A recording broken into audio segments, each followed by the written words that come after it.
მაშინ ასე დავიწყეთ პირდაპირ ეთერში მუშაობა და როგორც მაყურებელმა ანონსიდანაც გაიგო, დღეს ჩვენს გადაცემაში ერთ-ერთი მთავარი თემა იქნება ყველაზე აქტუალური და მტკივნეული საკითხი. ეს არის ეკოლოგია და ატმოსფერული ჰაერის ხარისხზე ზრუნვა. გარემოს დაცვითი ზედამხედველობის დეპარტამენტმა 2026 წლის პირველი 6 თვის მონაცემებით გამოაქვეყნა, რომლის მიხედვითაც ქვეყნის 4 დიდ ქალაქში ავტოსატრანსპორტო საშუალებების გამონაბოლქვის ნორმის დარღვევის 4500-ზე მეტი ფაქტი გამოვლინდა.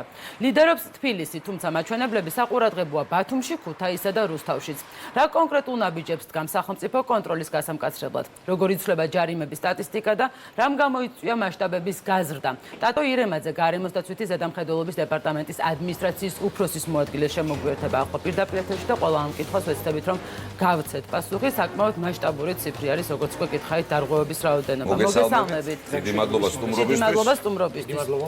6 თვის მონაცემები 4575 დარღვევა.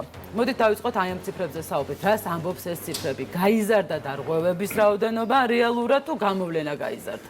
მოგესალმებით კიდევ ერთხელ და დიდი მადლობა, რომ აქტიურად ისევ აგრძელებთ მნიშვნელოვან და საზოგადოებისთვის მნიშვნელოვანი თემების გაშუქებას. რაც შეეხება ციფრებს, თქვენ ახსენეთ 4500-ზე მეტი საჯარიმო სანქცია, ეს არის 6 თვის ჭრილი, ანუ ნახევარწელში გამოიწერა რამდენი ჯარიმა. ჩვენ, რა თქმა უნდა, შევადარეთ ეს გასული წლის იგივე ქრონოლოგიურ ჩარჩოს და ვნახეთ, რომ ფაქტურად გაორმაგებული არის საჯარიმო სანქციები. რას გვაძლევს ეს, რომ მარტივად ახსნათ მოქალაქეებისთვის, უნდა ვთქვათ, რომ ჩვენი ანალიზის საფუძველზე დადგინდა შემდგომი რამ. ჯარიმების რაოდენობა არის მომატებული, თუმცა ეს არ გულისხმობს იმას, რომ დამრღვევები ამ შემთხვევაში და პრობლემები, რომელსაც მანქანას გააჩნია ამ შემთხვევაში გამონაბოლქვის, არის მომატებული ქალაქებში. ესე არ არის და რა არის თავარი მაჩვენებელი სტატისტიკის მომატების და ინდიკატორები. ეს არის ის, რომ თქვენ იცით 2023 წლიდან მოქმედებს ზოგადად აღნიშნული ესე ვთქვათ პროექტი და აღნიშნული კონტროლი საქართველოს 4 დიდ ქალაქში. თავდაპირველად ეს იყო მწირი რესურსებით და იყო დაკვირვების რეჟიმში, თუმცა წლიდან წლამდე და განსაკუთრებით გასულ წელს და წელსაც რა თქმა უნდა, ჩვენ გავზარდეთ ეკიპაჟების რაოდენობა, დაემატა თანამედროვე ტექნოლოგიები, რომელიც აქტიურად იქნა დანერგილი, გულისხმობთ გამზონ ხელსაწყოებს და ასევე დაემატა ავტოსატრანსპორტო საშუალებები, რამაც საშუალება მოგცა, რომ ქალაქებში მოგვეცვა ნიშნულად ბევრი ლოკაცია და არ გამორჩენილიყო მათ შორის კრიტიკულად დიდი მასა ავტომობილების. მონიტორინგის პროცესი უკეთ რომ მოგვიყვეთ, შეიძლება როგორ ხდება, მაგალითად ჩაიარა მანქანამ, რომის გამონაბოლქვის რაღაცა დასაშობ ნორმას აღემატება. როგორ ხვდებით, ვინ ადგენს, როგორ ადგენს? კი ბატონო, ჩვენი ავტომობილი მხოლოდ ვიზუალით დგინდება, როგორც ადრე, აი გამონაბოლქს ხედავთ, რომ აფრქვევს და გააჩერე შენ, იმიტომ რომ უნდა შეგამოწმო. ასეა თუ როგორ? ეთქვით ახლავე, მაყურებელი პრინციპში კადრებში ხედავს, ჩვენი ავტომობილები არის სპეციალურად შეფერილი, დაბრენდილი, სპეციალური წარწერებით, ჩვენი პატრულების ეკიპაჟები იყენებენ იგივე წესს, რასაც შინაგან საქმეთა სამინისტრო საპატრულო პოლიცია გაჩერებისას ავტომობილისაც იყენებს. ავტომესაკუთრების განემარტება მისი უფლებები, გაჩერების საფუძველს სამართლებრივ ამ შემთხვევაში წარმოადგენს ხილული გამონაბოლქვი, ანუ მაშინვე, როდესაც ჩვენი პატრულების ეკიპაჟი დაინახავს და შენიშნავს ამა თუ იმ ავტომობილიდან ხილულ გამონაბოლქვს, უჩნდება სამართლებრივი საფუძველი და ვალდებულება, რომ შეაჩეროს სპეციალური წესით, თუმცა რა თქმა უნდა, ეს არ არის პიროვნულ ახმებზე დამოკიდებული ჯარიმის გამოწერა.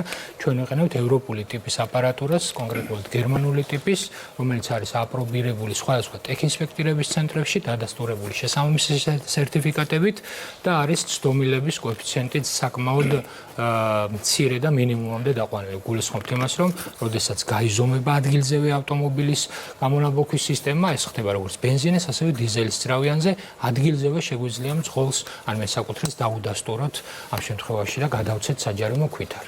მე მაინტერესებს აი ჯარიმების ეს დიდი წილი მოდის მსუბუქ ავტომობილებზე მოდის თუ რაიმე ან ტრანსპორტზე სიტყვაზე ან სამშენებლო სატვირთო მანქანებზე და არა მხოლოდ აი როგორ არის გადანაწილებული? მინდა გითხრათ რომ 2023 წლის 4 სექტემბრიდან ფაქტობრივად არასრული 3 წელია უკვე გასული რაც კონტროლი მიმდინარეობს და ჩვენი მხრიდან უკვე გამოწერილია აი ამ 4 ქალაქში დაახლოებით 20000-მდე საჯარიმო სანქცია ჯამურად. მინდა გითხრათ, რომ აი ამ ჯამური სტატისტიკიდან 70-80%, ანუ უმრავლესობა არის სუბუქი ავტომობილები, ესეც ახსნადია, გამომდინარე პირადი მოხმარების დიახ, თუმცა აქ შედის ასევე კომპანიის ავტომობილების შეპესები, სადაც ამ ხას უსვამ გამომდინარე იქიდან, რომ განსხვავებული საჯარიმო სანქციებია კომპანიებთან დაკავშირებით, ფიზიკურ პირებთან შედარებით. ეს გვაძლევს იმის თქმის საშუალებას, რომ ქალაქებში, სადაც კონტროლი მიმდინარეობს, არის მოიხსენებათ უმეტესი ავტომობილი კლასიფიკაციიდან გამომდინარე, რომელიც გადაადგილდება, არის სუბუქი, ურბანული ადგილებია, შესაბამისად, ესეც ახსნადია თუ რატომ არის პროცენტულად უმეტესი დაჯარიმებული სუბუქი. ამ შემთხვევაში სუბუქი ავტომობილები ჭარბობენ დაჯარიმებულთა შორის. კი, არ მესმის ეს შეკითხვა იქიდან გამომდინარე გამიჩნდა, რომ დიზელის ზრავიანი მანქანები ხშირად გამოცდილებით უფრო მეტად ბოლავენ ხოლმე და ანუ სატვირთოები არის უფრო ძირითადად და აქედან გაჩნდა ეს შეკითხვა. სანქციები ვახსენეთ არაერთხელ და თუ შეგვიძლია რაღაცა დიფერენცირაცია მოვახდინოთ, თქვა სანქციების რა რაოდენობის არის ჯარიმა, შეპსზე რა არის და თქვა ფიზიკურ პირზე რა არის. კი, სანქციები თავიდანვე იქნება. და გამეორებაზე რა ხდება, ესეც მნიშვნელოვანია. კი, აუცილებლად ამ მექანიზმს ახსნი მოქალაქეებისთვისაც ინფორმაციულად მნიშვნელოვანი იქნება. ფიზიკურ პირებზე პირველ ეტაპზე არის საჯარიმო სანქცია 100 ლარი, 100 ლარის ოდენობით. როდესაც გამოიწერება საჯარიმო სანქცია, მოქალაქეს აქვს 15 დღე ვადა და უფლება იმისა, რომ აღნიშნული ავტომობილი დიმოძრაოს ქალაქში და 15 დღეში მოაგვაროს პრობლემა. თუ მე-16 დღეს პატრულების ეკიპაჟი შეაჩერებს ავტომობილს, რომელსაც უკვე 100 ლარიანი საჯარიმო სანქცია გამოწერილი აქვს და არ იქნება მოგვარებული პრობლემა და იგივე, ესე ვთქვათ, გაზომით შედეგები დადასტურდება, რომ იგივე პრობლემა აქვს ავტომობილს, გამოიწერება გასამაგებული, ანუ 300 ლარიანი საჯარიმო სანქცია. და აი ამ კონკრეტული ავტომობილის შემოწმება სპეციალურად მოხდება თუ ისე ვთქვათ რაღაც თქვენი თუ გადაეყარეთ ისევ იმ ავტომობილს თუ აი შენ რადგან დაჯარიმებული ხარ, უნდა შეგამოწმოთ 15 დღეში სპეციალურად არ მოხდება, ჩვენი პატრულების ეკიპაჟები ამ შემთხვევაში სელექციურად შემთხვევითი შერჩევის საფუძველზე აჩერებენ ავტომობილებს იმ პრინციპით, რა პრინციპის დასაწყისში ახსენი, ასე რომ ის რომ დაჯარიმებული ავტომობილი და აუცილებლად ეს ავტომობილი უნდა გაჩერდეს, ესე არის ავტომობილის გაჩერების თავარი საფუძველი არის მხოლოდ გამონაბოლქვი. ეს ფიზიკურ პირებზე ვთქვი საჯარიმო სანქციები, იურიდიულ პირებზეც ვიტყვი, მოკლედ პირველ ეტაპზე იქ არის 500 ლარიანი, განსხვავებით 100 ლარის, ანუ 5-ჯერ მეტი არის საჯარიმო სანქცია და განმეორების შემთხვევაში არის 1500.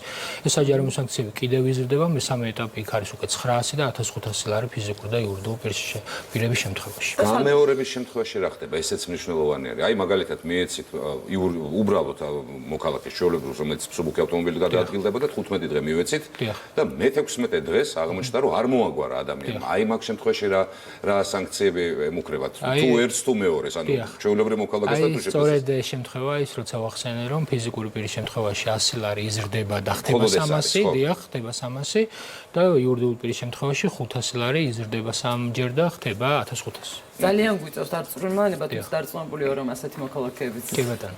იქნებიან. სადამდე მიდის ეს სანქციების ზრდა, ანუ რეალურად თქვათ მესამე, ანუ გათვალისწინებულია ყოველჯერ ჯერზე? მაქსიმალური ეტაპის, ანუ 3 ეტაპიანი საჯარიმო სანქცია არის ფიზიკურ პირებზე 100, ამ შემთხვევაში 300 და 900, 600 ლარი უკაცრავად და იურიდიულ პირებზე ეს არის 500, 1500 და 3000 ლარი. აქედან გამომდინარე, ეს არის 3 ეტაპიანი, თუმცა შემდგომ რა თქმა უნდა, თუ არის გარკვეული პრობლემები, იქნება ეს საჯარიმო სანქციის თავიდან არიდების გადაუხდელობის ან ასე შემდეგ, რა თქმა უნდა, იქ ირთვება უკვე სხვა სამართლებრივი გზები, ერევა ახსოვების ეროვნული ბიურო და ასე შემდეგ. შესაბამისად, ეს ყველაფერი საკანონმდებლო კუთხით, მინდა გითხრათ, რომ საკმაოდ დახვეწილია და ამ კუთხით თითქმის პრობლემები არ გვაქვს ხოლმე. ბატონო, მაინტერესებს ჩვენ ვახსენეთ თავშვის მე თქვენს თქვით, რომ თბილისზე მოდის ყველაზე მეტი დარღვევა, ხო? რაოდენობის მიხედვით, მაგრამ ეს არის იმიტომ, რომ თქვა პროცენტულადაც ყველაზე მეტი დარღვევა მოდის, აი ქალაქების ზომები და მაცხოვრებლების რაოდენობა რომ შევადაროთ, თუ არ არის ასე პროცენტულად. და კიდევ ამას დავამატებდი, თუ შეიძლება, ანუ თბილისი ალბათ ლიდერია, რა თქმა უნდა, გასაგებია უბრალოდ იმას, რომ რამდენად დაბალანსებულად არის გადანაწილებული მაგალითად სხვა ქალაქებში ეკიპაჟები, რომლებიც აი ამ თემის გამგდიან რესურსები. კი, საინტერესო კითხვაა ნამდვილად.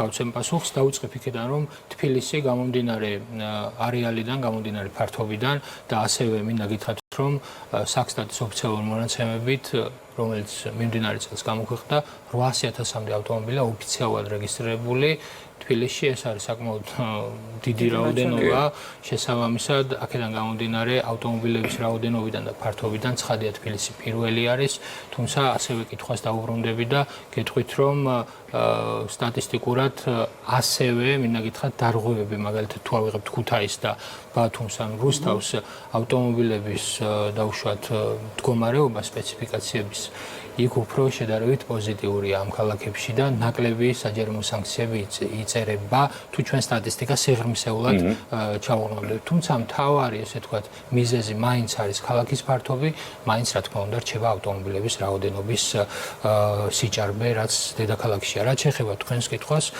მინდა გითხრათ, რომ ჩვენი ეკიპაჟები გადანაწილებული არიან სწორედ იმ პრინციპით, ქალაქს რა ესე ვთქვათ ეკიპაჟები სჭირდება რაოდენობრივად. ცხადია, თავდაპირველად ჩვენ გქონდა გარკვეული გამოწვევები, იმიტომ რომ ახალი იყო პროექტი, შედარებით კადრების ესე ვთქვათ მომზადება და პოვნა გარკვეულ სირთულეებს წარმოადგენდა ჩვენი მხრიდან, თუმცა ეს საკმაოდ წარმატებით დაძლია გარემოსდაცვის ახალი ავტოპარკია ჰიბრიდული ავტომობილების ეკომეგობრული ავტომობილები, რომელსაც არ აქვს გამონაბოლქვი.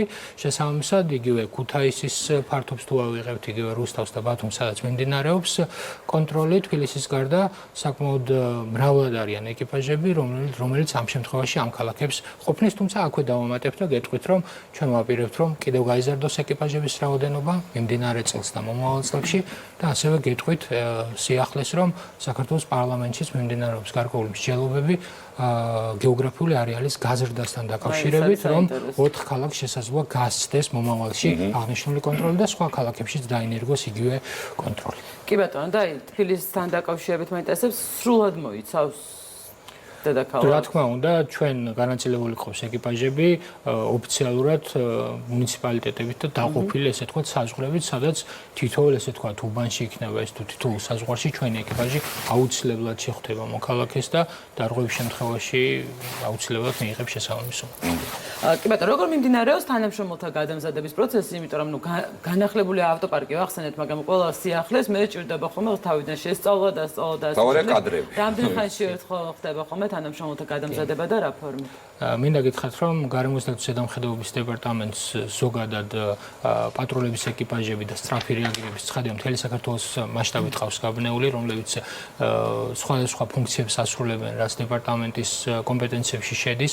აქედან გამომდინარე, ჩვენთვის როცა 2023 წელს აი ეს საკითხი გამონაბოლქვის კონტროლი დაგვევალა, არ ყოფილა ესე ვთქვათ რთული და სიახლე გამომდინარე კიდევ რომ ჩვენ ინსტიტუციონალური ცოდნა და გამოცდილება გულისხმობ უწყებას ჰქონდა და შესაბამისად მარტივად მოხდა კადრების გადამზადება. კადრების გადამზადებაში ძირითადად ჩვენ გულისხმობთ იმას, რომ ცხადია ის აპარატურა, რომელიც ავტომობილებში არის სტაციონარულად ჩამონტაჟებული და რომელთაც ხდება როგორც ბენზინის, ასევე დიზელის სწრაფიანის გაზომვა, მნიშვნელოვანია უშუალოდ აპარატურასთან მუშაობის ცოდნა და არსებული ესე ვთქვათ სპეციფიკაციების სწავლა. ეს მიმდინარეობს მუდმივად დეპარტამენტში, იგივე არსებულ თანამშრომლებთან რა თქმა უნდა უწყვეტი გადამზადება და ახალი კადრების ესე ვთქვათ როგორც მოზიდვა, ასევე მომზადება. მინდა გითხრათ, რომ ამ კუთხით თითქმის არ გვაქვს პრობლემები და ასევე ვიტყვი იმას, რომ ეს ეკიპაჟების ესე ვთქვათ რაოდენობის და არის პოზიტიური და ბუნებრივი, რადგან თავად ესე ვთქვათ მოქალაქეები ხშირად გამოთქვამენ სურვილს, რომ დასაქმდნენ ამ მიმართულებით და ჩაერთონ ამ კონტროლში. ერთი ძალიან მნიშვნელოვანი საკითხი 2023 წლიდან ხორციელდება ზედამხედველობა ამ მიმართულებით გამონაბოლქვს გულისხმობ თუ შეგვიძლია პრაქტიკაზე დაყრდნობით ერთის მხრივ და მეორეს მხრივ რომ ავიღოთ თქვენი მიზანი. აი სად ვართ ახლა, რა გზა გამოვიარეთ, რეალურად გამონაბოლქვით მიყენებული ზარალი გარემოს მიმართულებით შემცირდა თუ არ შემცირდა და მიზანი საბოლოოდ რა არის და როდის ვარაუდობთ რომ ამ მიზნამდე ახლოს მივიღოთ? საკმაოდ კომპლექსური კითხვაა. ვეცდები ჩვენი კომპეტენციებიდან გამომდინარე, თქვენ იცით რომ ზოგადად გარემოსდაცვის და სოფლის მეურნეობის სამინისტროს ერთ-ერთ მნიშვნელოვან პრიორიტეტს წლების განმავლობაში წარმოადგენდა და ეს დღესაც გრძელდება ატმოსფერული ჰაერის პრევენცია და დაბინძურების პრევენცია ზოგადად როგორც დიდ ქალაქებში, ასევე ქვეყნის მასშტაბით. ამ მიმართულებით ტარდება ძალიან ბევრი ღონისძიება, იგივე ეს იქნება პოტენციური დაბინძურებელი საწარმოების მიმართ სხვადასხვა ვალდებულებები, გამწვენდი ფილტრების დაყენება და ასე შემდეგ. თუმცა დღეს რა თემაზე ვსაუბრობთ, ეს არის ერთ-ერთი კომპონენტი, საკმაოდ მნიშვნელოვანი და მსუყე კომპონენტი და მე დაგითხრათ, რომ 2023 წლამდე, მანამ არსებული კონტროლი იქნებოდა. ამას ფაქტიურად ფოტო მასალები, ვიდეო მასალებიც და ესე თქვა ქალაქში განთავსებული კამერის მასალებიც ადასტურებენ, რომ კონტროლამდე ვიზუალურად ძალიან რთული სიტუაცია იყო, რადგან თითოეულ მოქალაქეს აი ყოველფეხის ნაბიჯზე ხვდებოდა ესე რომ თქვა შავი ფერის გამონაბოლქვი. როდესაც ჩვენ დავიწყეთ ეს კონტროლი 2023 წელს და ფაქტიურად არასრულ წელში გამოიწერა გარკვეული ტიპის ჯარიმები მოქალაქეებმა, გულისხმობ ვინც ავტომესაკუთრეები არიან და გადაადგილებიან ქალაქში, უკვე რა თქმა უნდა ინფორმაციის დონეზე გაიგეს, რომ ესეთი კონტროლი არსებობს, ანუ მე თუ მყავს ავტომობილი, რომელსაც აქვს შავი ფერის გამონაბოლქვი, ეკონომიკურად და ჩვენ პრინციპში დასაწყისში, როდესაც კონტროლი წყებოდა, ეს აუხსენეთ კიდეც მოქალაქეებს ძალიან კარგად, რომ ფინანსურად აღნიშნული პრობლემის მოგვარება ბიუჯეტურად ბევრად უფრო ესე ვთქვათ მომგებიანია, ვიდრე იმ სანქციების გადახდა, რომელიც დაწესებულია. შესაბამისად, ერთჯერადად აღნიშნული პრობლემის მოგვარება გრძელვადიან პერსპექტივაში ფინანსურად და ცხოველებისთვის მომგებიანია, ვიდრე ჯარიმების გადახდა. ერთ რაღაცასაც ვიკითხავ, ეს ავტომობილების თემას რო გავწვდეთ, თქვენს კომპეტენციაში სხვა რაღაცებით შემოდეს და მე შეგეკითხებით ფოთლების დაწვასთან და მინდვრების დაწვასთან დაკავშირებული ამბები როგორ არის, იმიტომ რომ ვიცით სეზონი არის მით უმეტეს ახლა და ვიცით რომ ფულადი ჯარიმები შემოიღეს და ამ თვალსაზრისით უკეთესობა არის თუ როგორი ამბავი გვაქვს ეგეც რო გკითხოთ. ესეც პრინციპში ნამდვილად სწორად ბრძანებთ, ეხლა აქტუალური თემა არის. ძირითადად რეგიონალური მასშტაბით აქტიურდება ეს თემა. აქ არის დაწესებული 500 ლარიანი საჯარიმო სანქცია ღია წესით წვაზე, თუმცა ჩვენ ყოველთვის დეპარტამენტის და პრინციპში გარემოსდაცვითი პოლიტიკა დღეს სახელმწიფოსი არის ესეთი, რომ ჩვენი მიზანი და ესე ვთქვათ თვითმიზანი არ არის ფერმერების დაჯარიმება არავითარ შემთხვევაში, პირიქით ეს არის ხელშეწყობა. უბრალოდ აქ საუბარი გვაქვს იმაზე, რომ როდესაც დიდ სავარგულებზე ხდება საკმაოდ დიდ მასშტაბებზე ცეცხლის წაგიდება აღნიშნული საყოფაცხოვრებო და სასოფლო-სამეურნეო ნარჩენების, შემდგომ დიდი რისკია ხანძრების და მიმდებარე ინფრასტრუქტურის დაზიანების, ხანძრების გავრცელების. ესეთი შემთხვევები გვქონია ჩვენ. ძირითადი მოწოდება არის ეს, რომ მოვერიდოთ არსებული ტიპის, ესე ვთქვათ, ცეცხლის დანთებას ღია წესით, რომ არ დავაზიანოთ სხვისი საკუთრება და დარგობრივად რომ თქვა გარემოსდაცვითი კუთხით მინდა გითხრათ რომ უდიდესი ზიანის მომტანია ნიადაგისთვის ნაყოფიერი ნიადაგი კვლევების საფუძველზე შესაძლოა აღნიშნულმა ქმედებამ ძალიან დააზიანოს და გახადოს უნაყოფო და მოახდინოს მისი დეგრადაცია შესაბამისად მრავალი კუთხით დამაზიანებელია და პლუს ამას ვახსენეთ რომ არსებობს ჯარიმაც და მოვერიდოთ აღნიშნული ქმედების ჩადება და აქვე მაშინ რჩევა უნდა გკითხოთ ხო იმ ადამიანებისთვის ვისაც ახლა რაღაც დიდ ტერიტორიაზეა საუბარი მათ ალბათ რაღაცა გარკვეული ცოდნაც აქვს და გამოცდილებათ, მაგრამ ვისაც აქვს თქვა კერძო სახლი და უგროვდება ეს ფოთლები, ნათიები ბალახით და ასე შემდეგ, რა უნდა ვქნათ, სად წავიღოთ? ხშირად ისმის ეს კითხვა, საინტერესო კითხვაა. მინდა გითხრათ, რომ არსებობს გარკვეული ალტერნატიული გზები, მანამ ამ გზას ვიტყვი, მოკლედ ვიტყვი, რომ ხშირად მოქალაქეებს და ფერმერებს, მათ შორის ურჩევნიათ, რომ მარტივი გზა გამოიყენონ, ანუ დაწვან. ადამიანებს რჩევია საკ მარტივი გზა. კი ბატონო, მარტივად. მაგრამ ესეც არ არის რთული გზა, ეხლა რასაც ვიტყვი, აქ არის ძალიან მარტივი მეთოდი, სახელწოდება არის კომპოსტირება პროცესის და კომპოსტირება ნიშნავს მარტივად არსებული სასოფლო-სამეურნეო ნარჩენის, იქნება ეს ფოთოლი თუ სხვა მაგალითად ტოტები და ასე შემდეგ საყოფაცხოვრებო ნარჩენები მათ შორის მათი დავარგება სხვადასხვა კასრებში ამას არ ჭირდება რაღაც დიდი ტექნოლოგიები მარტივად სახლის პირობებში და ეს ეზოს პირობებში მარტივი გასაკეთებელია და აი ამ დავარგებული ესე ვთქვათ ფოთლებით და სხვადასხვა ნარჩენებით მიიღება ბიოსასუქი რომელიც ნიადაგისთვის არის საკმაოდ ნიშნულოვანი განაყოფიერებისთვის დიახ. აქედან გამომდინარე ვიცი რომ დაკავებული არის თავისი პროდუქტების ხო ანუ პამეტრით და ასე მოვაპატრონობით და აი ხედავ შესანიშნავი რჩევაა შენთვის. კი ბატონო, კომპოსტირების გზა ნამდვილად. ძალიან დიდი მადლობა წარმატებას გისურვებთ. დარწმუნებულია რომ მოახლოეს პერიოდში რამდენიმე წელს დადგება ის რომ როდესაც აი ამ სტუდიაში ვისაუბრებთ უკვე ხილულ შედეგებზე, უფრო ფართო მასშტაბიან შედეგებზე, რასაც გამოიღებს ეს სანქციები და არა მხოლოდ სანქციები, მგონია რომ ჩვენს ადამიანებს ვიზრდებით, მოქალაქეებს გულისხმობს ცნობიერებაც. უფრო მეტი გვაქვს და რაღაცნაირად ჩვენ თვითონ ვეცდებით რომ მოვარო ჩვენს გარემოს. და ჯანმრთელობა ერთი გვაქვს და შესაბამისად ეს ყველაფერი ჩვენი ჯანმრთელობისთვისა და ჩვენი შვილების ჯანმრთელობისთვის, ამიტომაც არსებობს ეს საკითხი. მნიშვნელოვანია საზოგადოებრივი პასუხისგებლობა. დიდი მადლობა, წარმატებას გისურვებთ. ტატო ირემაძე, გარემოს დაცვითი ზედამხედველობის დეპარტამენტის ადმინისტრაციის უფროსის მოადგილე პასუხობდა ჩვენს კითხვას პირდაპირ ეთერში.